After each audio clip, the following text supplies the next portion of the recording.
le projet Le logement social et communautaire, un tremplin pour l'amélioration des conditions de vie en Chaudière-Appalaches. Alors, je vais inviter mes collègues à monter sur scène. En fait, c'est le titre du programme. Là, je suis désolée, le titre était plutôt les locataires en amont. J'ai volé le punch. Ben oui, mais oui. Ah, mon micro, il marche. Je suis en train de parler en intimité à Louise. Ben oui, je vois ça, vous parlez, mais il n'y a pas de souci, je vais parler par-dessus.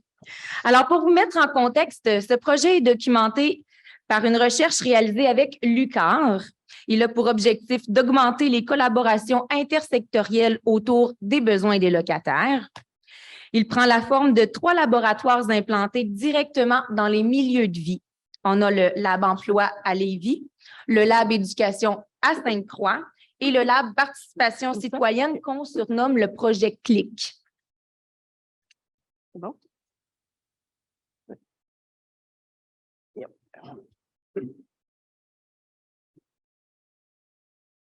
Ça marche. Alors, je vous en dis pas plus.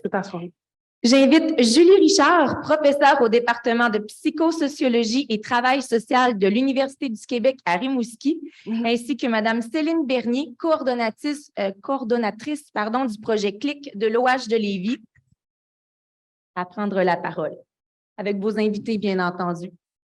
Merci. Ah oui, c'est vrai, il y a un petit peu de... Bonsoir. Bonsoir. Bonjour. Bonjour tout le monde.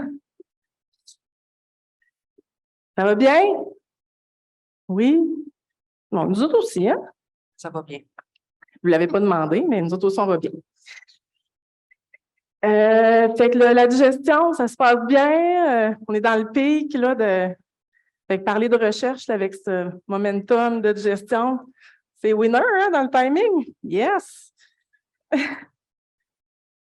Bon, passer après un humoriste aussi, c'est pas évident. Merci pour le... là, ça fait-tu de la distorsion si je parle de même? On va s'arranger avec. Je me vois dans l'écran. Ah, OK. Alors, je suis très heureuse d'être ici. Bon, très, je vais me calmer un peu, mais je suis vraiment très heureuse d'être ici aujourd'hui avec vous. Je m'appelle Julie Richard et je suis aux côtés de Céline Bernier et Louise, mes chers collègues Louise et Céline. C'est au nom aussi de toute l'équipe de recherche que je me présente ici devant vous avec beaucoup d'humilité. Puis aussi au nom de partenaires. Là, je vois des partenaires dans la salle qui sont aussi partie prenante de ce projet de recherche-là. Donc, le plan... Ah, c'est vrai, il faut que je fasse ça aussi, non? Je ne sais même pas comment ça marche, en fait, Julie. Ah, OK. Merci. Donc, le plan de la présentation, de notre présentation, en fait, ça va aller comme suit. D'abord, je vais vous faire une petite mise en contexte du projet de recherche. Dans le fond, comment ça a émergé, cette idée-là.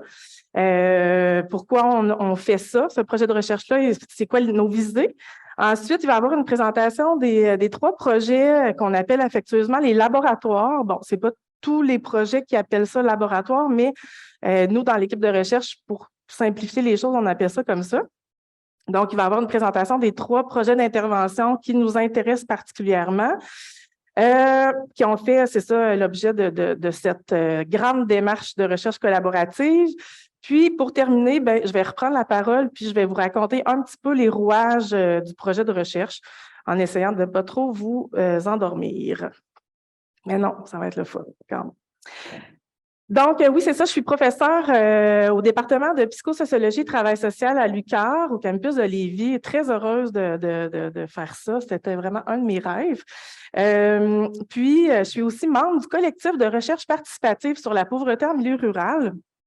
Ça, c'est un collectif que je pourrais qualifier d'un peu anarchiste parce que c'est un collectif qui travaille, non, c'est pas vrai, c'est pas de l'anarchie, mais c'est un collectif qui travaille d'une façon un peu inhabituelle en recherche. Donc, on s'intéresse au processus participatif.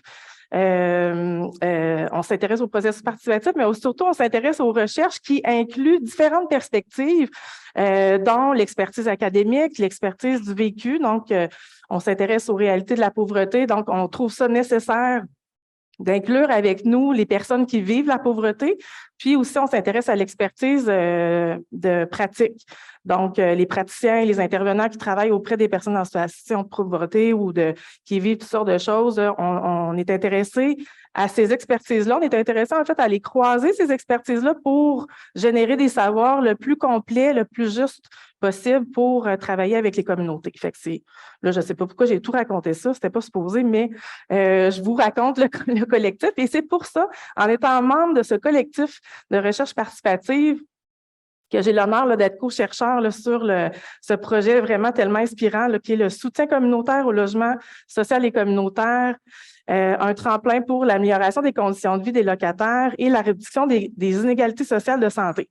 En fait, on se pose la question si ça contribue ou pas, ces projets-là. Donc, d'où c'est parti ce beau projet-là?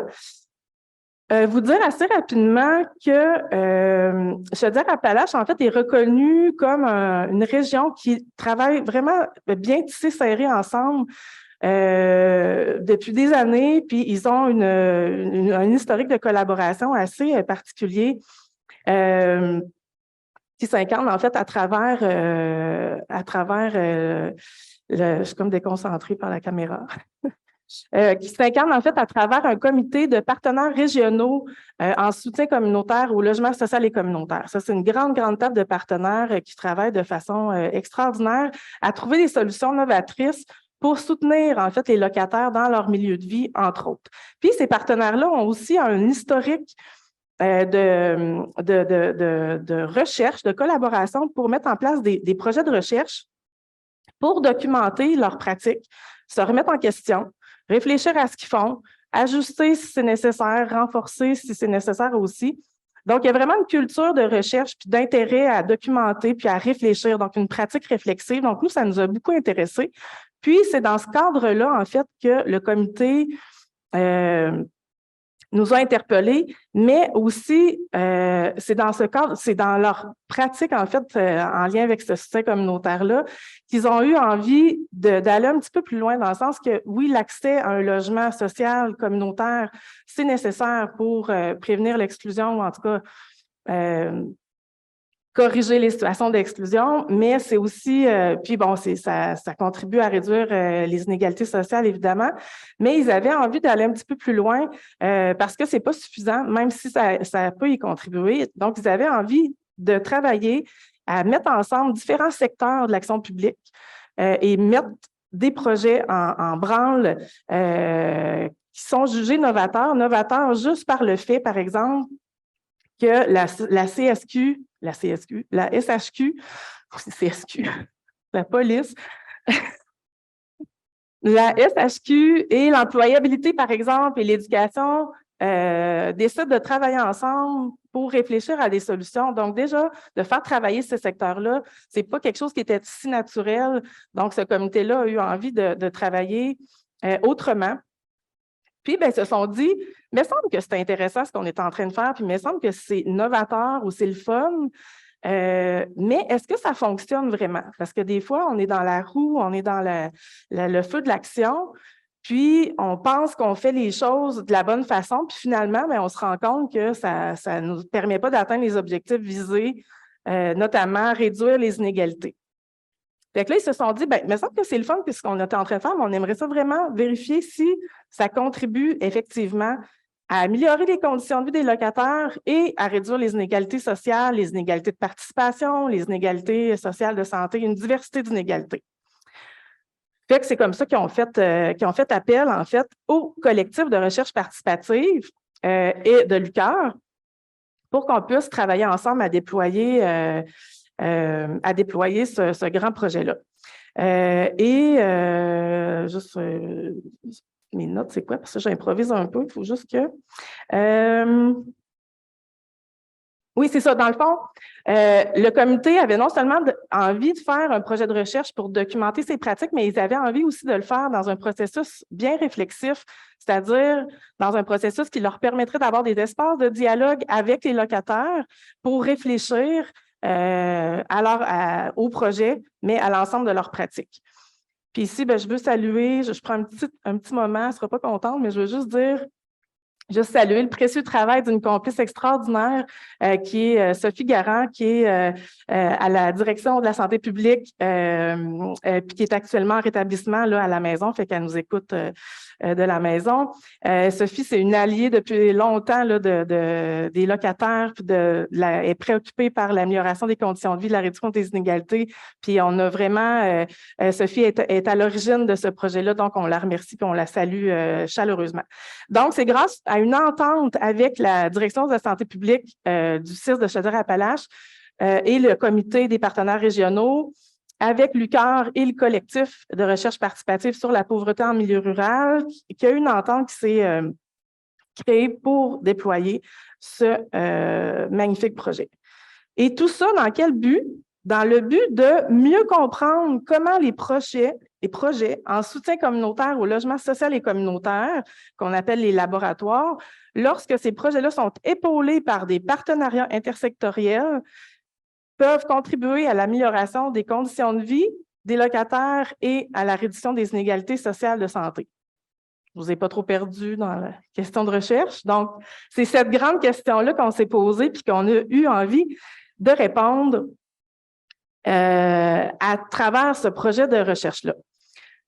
Pour comprendre si ces projets contribuent ou non à la réduction des inégalités et à l'amélioration des conditions de vie, on devait d'abord comprendre les représentations du logement social qu'ont les acteurs qui gravitent autour de ces locataires-là. Puis on devait comprendre aussi quelles sont les représentations que les locataires eux-mêmes ont de leur propre milieu de vie. En résumé, on voulait savoir s'il y a des préjugés qui gravitent parmi ces acteurs-là. Premier objectif. Ensuite, on voulait aller mieux comprendre, là, vous allez mieux comprendre, en fait, après la présentation, la prochaine section. Je suis tout dans les temps, là, ça va-tu? Ah non, OK, je dépasse, merde. OK. Donc, on voulait je me fais chicaner. On voulait... De ça, vous allez mieux comprendre après la présentation des projets, mais on voulait examiner ces projets-là. Dans le fond, il y a 3 projets principaux. Il y en a un qui s'intéresse à l'employabilité des jeunes, à l'engagement des jeunes dans leur projet. Il y en a un qui s'intéresse au développement de compétences, puis il y en a un qui s'intéresse aussi à l'implication puis au réseautage des locataires. Fait que la recherche, elle s'intéresse à mieux comprendre comment les mécanismes, c'est quoi les mécanismes qui sont à l'œuvre, qui font que les gens travaillent ou pas ensemble, c'est quoi la portée de ces projets-là, etc., etc. Sans plus tarder, c'est ça, dans le fond, les 3 prochaines interventions, là, c'est les vidéos, là, oui, c'est ça, OK. Dans le fond, les 3 prochaines interventions, en fait, c'était pas possible qu'on aille tout le monde sur la scène après-midi. Fait que ce qu'on a fait, c'est que grâce à l'organisation, merci infiniment, là, les rendez-vous de l'habitation, les rendez-vous de l'habitation ont réalisé des petites capsules sur 2 des laboratoires, donc sur le Lab Emploi et sur l'Espace La Fleur. Et on a ici Louise et Céline qui vont nous partager l'expérience du projet Clic juste après la petite présentation des vidéos. Alors, place au cinéma. Ça, c'est le cue.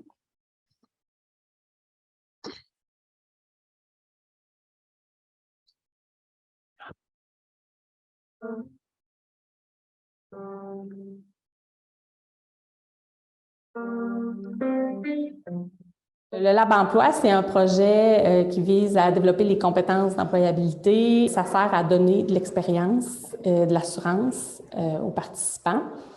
Ça s'adresse aux jeunes âgés entre 15 et 30 ans qui ne sont pas en emploi ni aux études. On axe vraiment sur l'action. Donc, ils vont peinturer, ils vont faire de la menuiserie, ils vont faire de l'aménagement paysager, ils vont faire toutes sortes de tâches qui vont aider la communauté, qui vont aider l'association des locataires, puis qui va leur permettre là, de développer leurs compétences, comme je disais. Puis, il y a aussi des ateliers qui ont été donnés, par exemple, par le Centre d'éducation aux adultes sur l'employabilité. Donc, on a fait du partenariat avec eux, avec Trajectoire Emploi, sur faire un CV, se présenter en entrevue. Pourquoi j'ai embarqué dans ce projet-là, c'est parce que je voulais sortir de ma zone de confort, je voulais avoir du soutien pour trouver un jour un emploi. Puis, dans le fond, ça m'a permis de me surpasser, gérer mon anxiété, sortir de ma coquille. Fait que ça m'a beaucoup aidé, puis que je voulais trouver quelque chose que j'aimais, puis voir qu'est-ce que j'aimais moins. Puis avec tous les ateliers qu'on a faits, menuiserie, paysagement et tout, ça m'a permis de voir où était ma place. Moi, comme intervenant au Lab Emploi, ce que je fais dans mon quotidien, c'est que j'anime des ateliers avec des sujets, dans le fond, par rapport aux besoins des participants. Ce qu'ils ont appris dans les ateliers, en fait, on le met en pratique dans les plateaux de travail. C'est vraiment une fierté pour nous de voir là, quand ils s'améliorent, puis aussi de voir, tu sais, certains, quand ils arrivent, ils peuvent avoir de l'anxiété juste à venir prendre le bus pour venir ici, puis là, à la fin, ils viennent eux-mêmes toutes seuls sans même qu'on fasse l'horaire avec eux. Évidemment aussi, quand ils vont dans des stages ou puis même à la fin, quand il y en a certains qui se placent, c'est toujours vraiment gratifiant. Au lab, on avait des stages, puis j'ai commencé au Café La Mosaïque.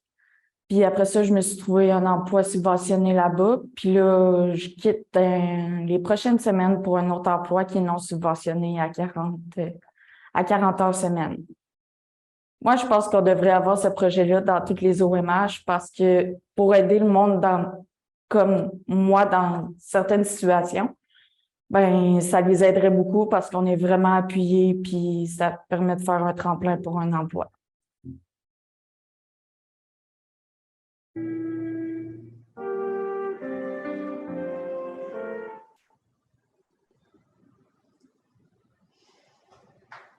Oui.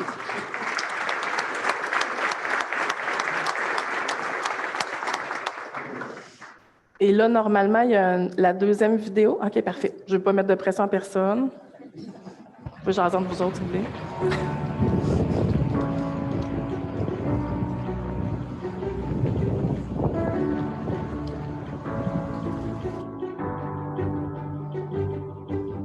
Depuis les années 80-90, on voit dans le milieu qu'il y a beaucoup de besoins. De par la configuration de la rue, on a 100 locataires qui vivent sur la même rue. D'un côté, c'est des aînés, l'autre côté, c'est des familles dans des jumelés. C'est des gens que l'ensemble des organismes essayaient de rejoindre.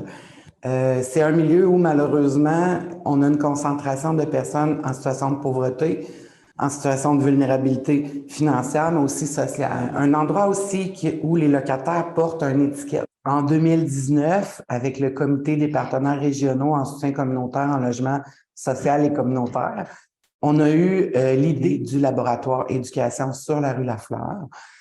On s'est entendu avec la Société d'habitation du Québec, avec l'Office municipal d'habitation du Nord de Lotbinière pour avoir un logement qui allait être mis à la disposition des partenaires de la communauté. Dans l'espace Lafleur, on retrouve une panoplie d'activités qui visent à briser l'isolement, qui visent à augmenter les compétences, mais toutes les compétences. Compétences parentales, compétences gestion du budget, compétences culinaires, aide aux devoirs, on a un English Club pour les enfants, persévérance scolaire. Donc, on est vraiment axé sur l'amélioration des compétences globales des personnes.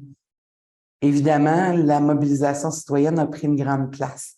Les locataires qui s'étaient mobilisés pour changer la signalisation au niveau de la rue, faire ajouter des dos d'âne, faire baisser la limite de vitesse. Ils ont fait fermer une ruelle. Il y a un projet de parc municipal juste ici au bout de la rue. Et c'est vraiment les locataires qui sont au cœur du projet. C'est eux qui montent la programmation. Ça leur permet vraiment d'être le moteur. Moi, je suis la bougie d'allumage, mais eux autres, c'est vraiment le moteur de l'action. Je suis ici parce que pour voir du monde, pour pas passer un vendredi après-midi tout seul chez nous. Puis je savais qu'il y avait de la cuisine. Puis moi, cuisiner, c'est comme fait des années et des années. J'ai travaillé là-dedans pendant des années. Ça fait que je sais ce que je m'en vais. Mon rôle en tant que coordonnatrice à l'Espace Lafleur, c'est d'écouter ce que les locataires ont besoin et de mettre sur pied ce qu'ils m'ont nommé pour qu'ils aient accès aux services. L'Espace Lafleur aide aux personnes, aux locataires à gagner confiance en eux parce qu'ils prennent, on leur laisse la chance de prendre une place dans la société, puis ils veulent la prendre. Puis relever un défi qui était quand même gros au début. J'ai présidé l'Assemblée générale le printemps passé. Il a fallu que je prenne l'ordre du jour par cœur, comme un acteur apprend son scénario. Mais j'ai trouvé que ça a été quand même assez facile. Ça, l'espace La Fleur a beaucoup aidé là-dessus. Au niveau de l'Office de l'habitation, dans le fond, il y a plusieurs comités qui se sont mis sur pied à l'espace La Fleur, dont un comité consultatif des résidents. On entend leurs besoins concrètement, puis ils sentent qu'ils peuvent avoir une propre position puis avoir du poids dans la décision. On le voit concrètement qu'ils sont bien plus autonomes présentement. Là. L'espace La Fleur, pour ma fille, a été comme un lieu de sécurité qui l'a aidé avec son anxiété. C'est une place qu'elle ne se sent pas jugée, elle est acceptée comme elle est. Ça m'a enlevé beaucoup de pression aussi. Tu sais, je me sens plus épanouie parce que j'ai moins de pression sur ses épaules. Ça m'a fait découvrir un peu aussi des choses que je ne pensais pas de moi. Tu sais. Je fais partie du CA de l'OMH. Je suis sur le CCR du Nord de l'Aubinière aussi. Fait que c'est deux choses que je n'aurais pas faites avant. Qui m'ont fait découvrir qu'il y a des choses qui peuvent être plaisantes. Puis que je peux oser faire, que tu sais, j'ai ma place moi aussi finalement. Là.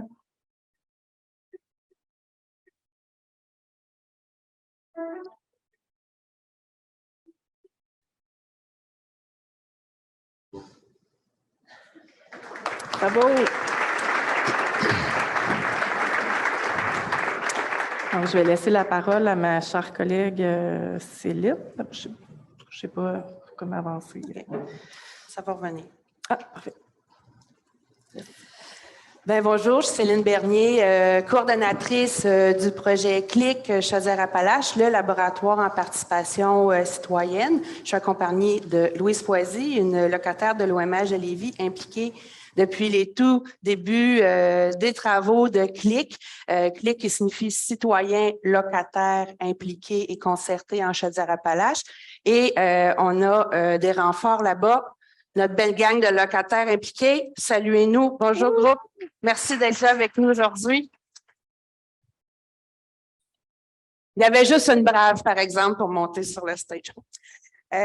Donc, le laboratoire CLIC, c'est en fait un réseau d'entraide, de partage de connaissances et de développement de compétences qui veut outiller, soutenir les locataires qui s'impliquent, mais et aussi donner le goût à d'autres de s'impliquer. Quand on a débuté le projet, on était encore dans une réalité pandémique. Puis là, on disait, ah, Céline, ça ne marchera jamais, CLIC, hein, dans ce contexte-là. Mais je me disais, quel beau timing, parce qu'on sait, tout le monde a dû rester chez soi, l'implication on a pris pour son rhume, le volet collectif s'est à peu près effondré. Alors, c'était vraiment un moment propice pour tenter de repartir la roue. Avant de vous en dire plus sur CLIC, moi aussi j'ai une vidéo. Une brève capsule qui a été prise récemment dans une activité de mobilisation régionale où des locataires d'un peu partout en Chaudière-Appalaches se sont rassemblés pour retrouver le sourire et se donner le goût de l'implication. Alors, Camério, si tu veux partir le petit clip, s'il te plaît.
Alors, c'était un beau rassemblement pour se rencontrer, s'outiller, partager des bons coups pour en inspirer d'autres, être inspiré parce qu'il se fait dans différents milieux, entre locataires, mais surtout, vous voyez un peu l'esprit qui habite notre projet. On veut aussi en même temps, tout ça, on travaille fort, mais on a bien du plaisir. Au début, CLIC, la première année, 2021, ça a été une phase phase 1 du projet où on a créé notre groupe de locataires impliqués. On recherchait des leaders positifs dans leur milieu qui ont des expériences d'implication et qui voulaient réfléchir là-dessus pour construire un plan d'action. Et je vais vous dire que ça les allumait pas ben. Un beau tableau, 8,5, 14, avec un plan d'action, les objectifs, les moyens, les échéanciers. Finalement, on a viré ça un peu de bord. On a créé une carte d'action qui était quand même un peu plus conviviale et c'est ce que je vous partage aujourd'hui. C'est les résultats de nos travaux de la première année de CLIC 2021, où au centre, on maintient notre objectif qui est celui de soutenir l'implication des locataires dans leur milieu. Et on s'est, à force de creuser la thématique, pour déblayer qu'est-ce qui motive les locataires, quels sont les obstacles qu'ils rencontrent, quels sont leurs besoins pour pouvoir mieux s'impliquer. Ben, on a réalisé en fait que l'implication est tributaire de quatre grands enjeux. Celui des perceptions qu'on a les uns envers les autres locataires, les perceptions qu'on a l'impression que les autres ont de nous, hein, on glisse encore dans les préjugés, mais les perceptions qu'on peut avoir aussi de part et d'autre. Donc, les relations qu'on entretient entre nous dans notre milieu. L'information, la circulation de l'information a beaucoup un bon impact sur la qualité de l'implication et aussi les compétences qu'il faut posséder. Donc, ce que vous voyez, notre carte d'action, c'est le résultat de notre première année de travail. Puis on se disait, mais si les locataires, ils ont beau être motivés, mais s'ils se heurtent toujours aux mêmes obstacles, ça devient difficile de progresser dans leur implication. Donc, on a amorcé en 2022. Hein? Il ne veut plus? Hop, hop. OK, je l'ai. En 2022, avec le deuxième tour de travaux qu'on a débuté, c'est celui d'aller se chercher des alliés, des partenaires. Là, je vous fais grâce, je ne vous lirai pas d'un bout à l'autre ce beau tableau-là, mais c'est pour vous dire que 5 groupes de travail ont été mis en place par rapport à 5 priorités qui ont fait consensus dans la carte d'action. Donc, le tableau, je vais vous décrire un peu plus les groupes de travail après rapidement, mais ce qui montre, dans le fond, c'est que dans chacun des groupes de travail, pour creuser les priorités, il y a des locataires. Et on s'est aussi adjoint des directions d'office municipal, des regroupements de coopératives et d'OBNL. On a l'éducation des adultes qui est avec nous dans le comité en développement des compétences. On a le centre d'action bénévole, des intervenants du réseau de la santé, des organisatrices communautaires. Et bien sûr, il y a aussi l'UQAR, mais dans un nouveau projet de recherche qu'on va mettre en place dans le cadre du projet CLIC. Donc, les priorités qu'on a retenues, puis qui forment dans le fait les groupes de travail, c'est tout ce qui porte sur l'accueil des nouveaux locataires, accueillir les locataires quand ils arrivent dans leur logement, mais aussi accueillir les locataires quand ils arrivent sur des comités, quand ils commencent à s'impliquer. On veut inviter, en tout cas faire en sorte que les locataires arrêtent d'apprendre sur le tas, comme ils disent. On a un deuxième groupe de travail qui travaille en 2 volets. On est en train de mettre en place une campagne CLIC pour briser les préjugés, valoriser la mission sociale du logement social et communautaire. Et on a aussi ce même groupe de travail-là qui travaille sur tout le volet des communications, avoir des communications claires, complètes, vulgarisées, parler pour se comprendre, dans le fond. CLIC le jeu. Hey, ça, là, on a eu beaucoup de monde qui sont inscrits là-dedans parce qu'ils se sont dit, hey, on va avoir du fun. Ben, c'est pas mal le plus difficile qu'on a à faire. C'est créer un jeu, là, c'est un jeu qui vise à, dans le fond, faire les gens se rencontrer, mais qui pourrait aussi amener les personnes à se mobiliser dans à l'égard de besoins collectifs. C'est tout un défi, mais on est dans la phase du prototypage. On pense que finalement, on a fini par débloquer. Et puis un comité en développement des compétences à développer chez les locataires, oui, mais aussi au niveau peut-être du personnel dans un office, une coop, un OBNL, et aussi au niveau des conseils d'administration pour que de part et d'autre, là, on développe nos compétences à l'égard de l'implication des locataires. Et le projet de recherche avec l'Université du Québec à Rimouski qui s'intitule « Pour une gouvernance partagée et inclusive, collaborer et décider ensemble en logement social et communautaire dans Chaudière-Appalaches ». On vient de passer l'étape du comité d'éthique, alors nous allons bientôt pouvoir débuter les travaux de ce comité-là. Vous voyez donc, bref, pour résumer, que CLIC est parti du besoin des locataires. Hein, on garde toujours la flèche au centre sur la cible, toujours bien ancré dans les besoins des locataires, avec des locataires qui sont toujours présents dans le projet.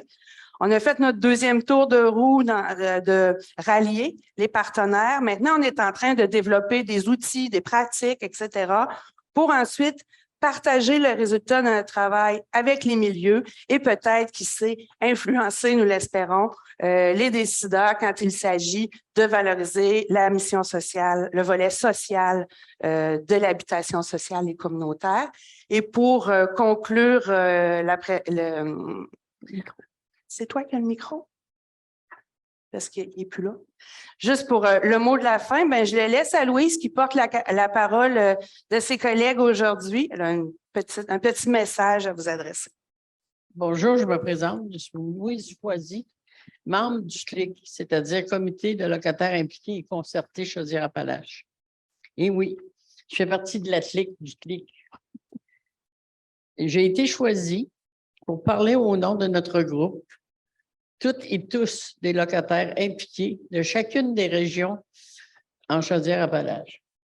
Ce que nous aimerions vous dire, c'est que ce projet nous a donné l'occasion de partager, mais surtout donner la parole. À ce comité, on a été écouté et ce que l'on a à dire est important. Depuis 1 an et demi, on a réfléchi, discuté du pouvoir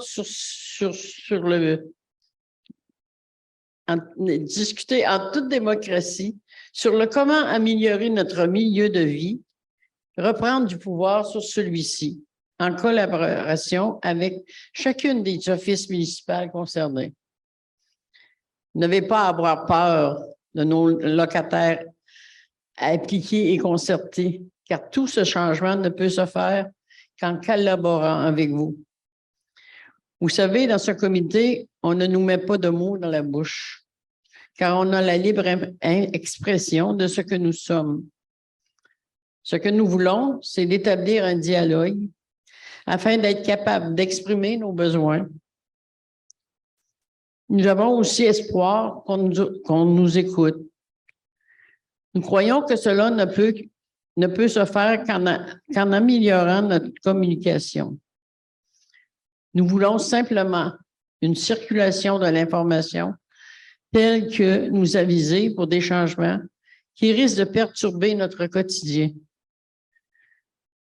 Nous voulons aussi être respectés comme individus capables de prendre sa vie en main. Ne plus avoir l'impression que parce que l'on vit en HLM, on nous rend service. Nous croyons, pour avoir expérimenté à certains endroits, qu'il est possible, réalisable, d'avoir un milieu de vie meilleur.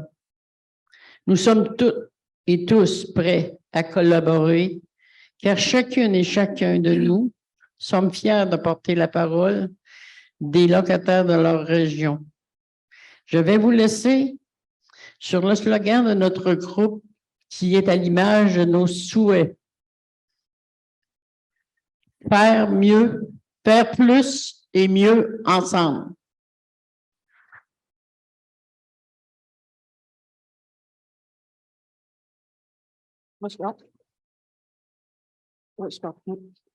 Excuse-moi, je pensais que tu voulais reprendre la parole. Ah, ben oui, je reprends parole. Ben, je reprends parole avec ça. OK. Mais j'ai encore un peu de temps. Oui? Oui. Oui. OK. Ça fonctionne ça encore? OK. Oups. Comment je fais pour reculer?